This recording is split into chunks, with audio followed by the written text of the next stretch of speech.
Hi everyone, my name is Emma Warren and I was on the cover of the Irish Dancing magazine back in 2014.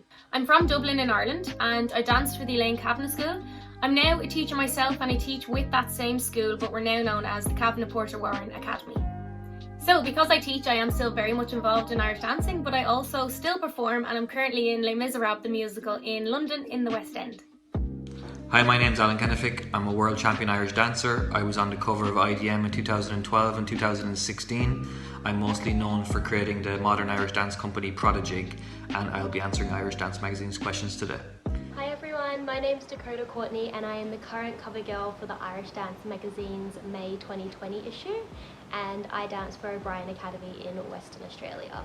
Okay, so I've been given a few questions here that I'm going to answer, and the first question is, what was your most difficult challenge to overcome as a competitive dancer and how did you improve this problem? Well, I was very lucky. I didn't suffer any major injuries or anything like that in my competitive career. But I know everyone's really disappointed to be missing the world this year, so I'm going to relate this question to that because I have missed a few worlds. The first world I missed was my very first year that I could compete in the world back in 2002. There was a very similar situation to this year. There was the foot and mouth disease, and so the Worlds was cancelled as well. So I really know how all the dancers are feeling at the moment, but time flies, believe you me, and it'll be next year before we know it, and we'll be all at the World. So I definitely think really use this time efficiently. Don't spend too much time upset or dwelling about it because, you know, everyone's the same, and so it's making the best of the year and then coming out stronger next year.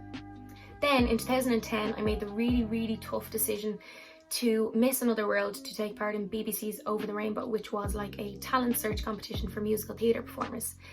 Musical theatre is my other passion, and I just felt like it was too big an opportunity to turn down. And as I say, the world comes around every year, so we're lucky like that. It's not like the Olympics. If you do have a bad year or you're injured, you get the opportunity again to try next year.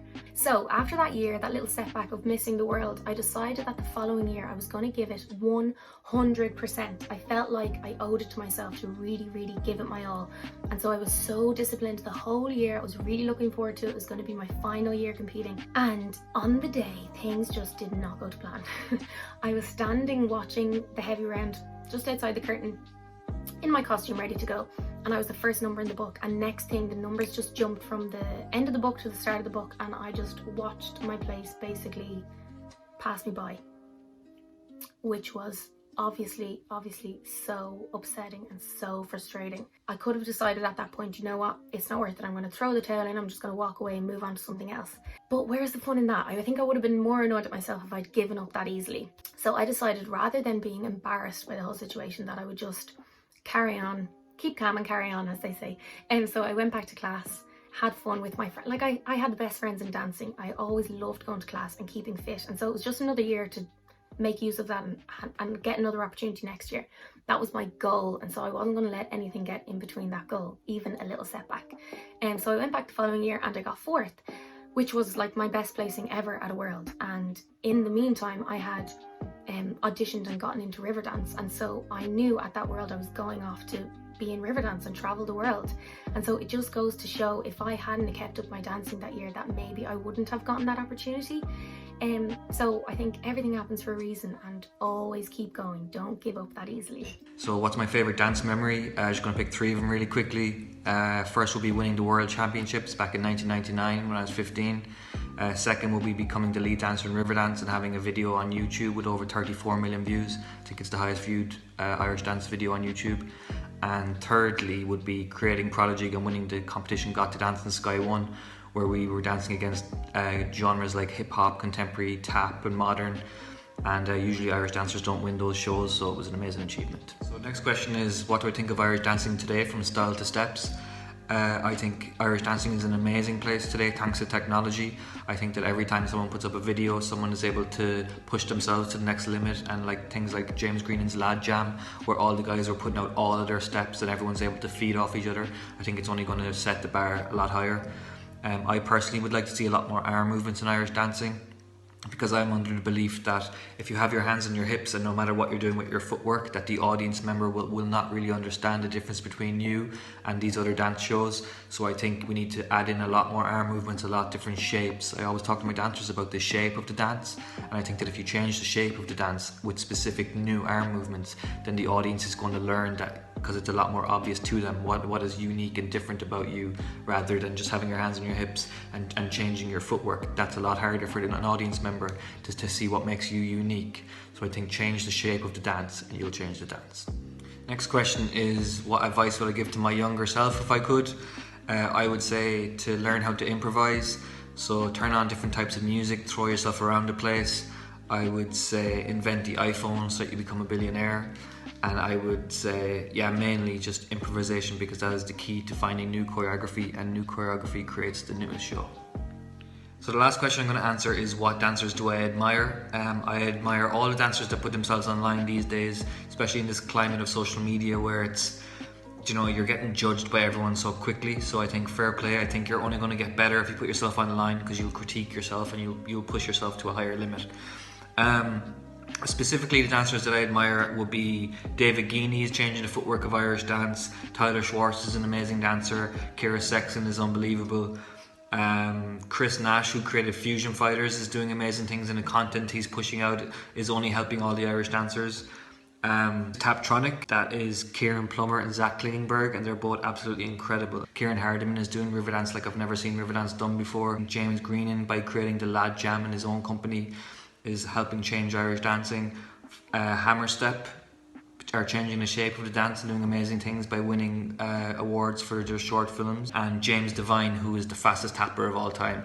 I think everyone thinks it's Michael Flatley, but it's actually James Devine, so I think that's something that should be known. My dancers personally, I really appreciate them. Noel El-Badri, who's my partner in crime with Prodigy. All the choreography that I give her, she just smashes it. She's been feeding out all my choreography to the dancers online. Just every dancer in Prodigy, a shout out to everyone that's ever done Prodigy. I know I push you so hard and I appreciate you so much. Other than that, full respect to everyone that puts themselves online. We're all helping each other out at the end of the day. If you ever want to learn new steps, new shapes, new choreography, if you want to learn how to improvise, just give us a shout here at Prodigy and we are here to help. Other than that, I hope you're all keeping safe during this scary time, and I wish you nothing but the best. Take care. What is your best dance memory? For me, this would have to be between two different memories. So the first one either being at last year's World Championships, placing 4th. That was the first time that I'd ever been in the top 5, and of course winning a World Globe. And it was the first World Globe ever won for my region in WA as well. So that was very special and really exciting. The second one would have to be my first show with Lord of the Dance in Taiwan, just because my brother and my dad were in the audience there as well. So that was a really good memory for me too. What was your most difficult challenge to overcome as a competitive dancer, and how did you improve this problem? The most difficult thing would have to be where I live. So in Western Australia, we're really isolated from the rest of the world, even from the other side of Australia. So it can make it really hard when it comes to competing, and it can make it really expensive, having to go overseas all the time. So I basically overcame this by picking up my life and moving to Belfast. I train there for a few months every year before the Worlds, and that just allows me to really be in that competitive environment with all the top girls every single weekend, and I think that really helps. How are you coping with isolation? What's your daily life like now? Daily life is definitely a lot different, that's for sure. I'm not working as much because people aren't out and about as much, so it has given me a lot more time to focus on my dancing. It is hard because there's no dance classes, so I've kind of had to be drilling at home by myself, and of course online with my teachers. We're doing online classes. But yeah, I've just tried to keep myself busy exercising and dancing, so like bike riding, running, home workouts, just so that when dance classes are back, I'm not at a disadvantage.